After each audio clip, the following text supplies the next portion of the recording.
Bonjour, je m'appelle Claire Fleury. J'écris des articles sur les fêtes, sur Internet, sur un blog qui s'appelle Partageons nos fêtes et sur un livre qui s'appelle Le guide des fêtes réussies. Alors, le plan de table, c'est le casse-tête de tout organisateur de fêtes, surtout les fêtes où on est nombreux. Mais je vais vous donner un tout petit truc pour vous faciliter le travail. Alors, ça consiste à prendre une grande feuille.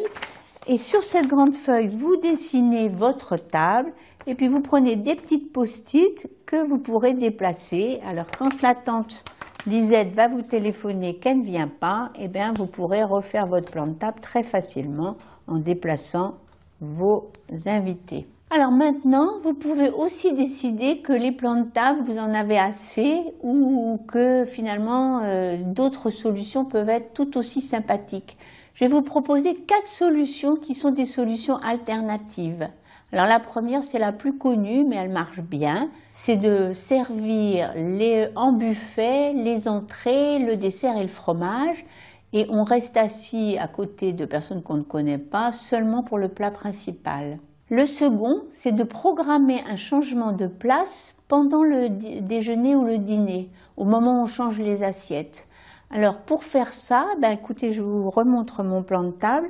En fait, à une personne sur deux de votre plan de table, vous aurez mis une petite croix sur son porte-nom.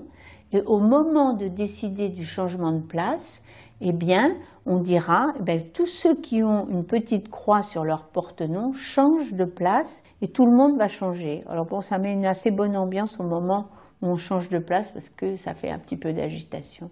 Alors, la troisième possibilité, c'est de prendre sa liste d'invités et de faire des groupes à peu près équivalents en nombre.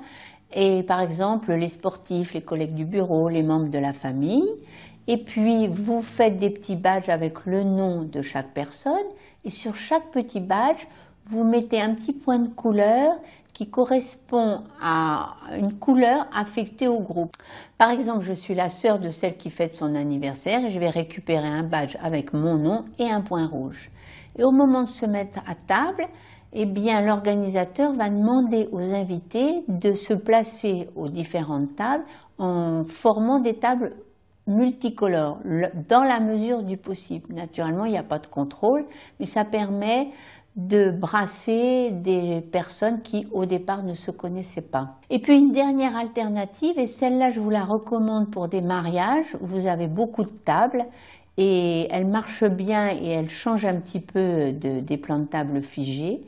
Alors ça consiste en fait à nommer vos tables et à placer à l'entrée de la grande salle une urne dans laquelle vous aurez mis des petits papiers. Si vous avez 8 personnes par table et par exemple que votre table s'appelle la table argentine, vous mettrez 8 papiers argentines dans votre urne. Quand les personnes vont arriver à la fête, elles vont piocher et si elles trouvent le papier argentine, elles iront se placer à la table argentine. Je vous ai fait toutes ces propositions parce que personnellement, je préfère quand il n'y a pas de plan de table parce que je trouve qu'il y a une plutôt meilleure ambiance et surtout, ça me permet de parler avec toutes les personnes qui sont présentes.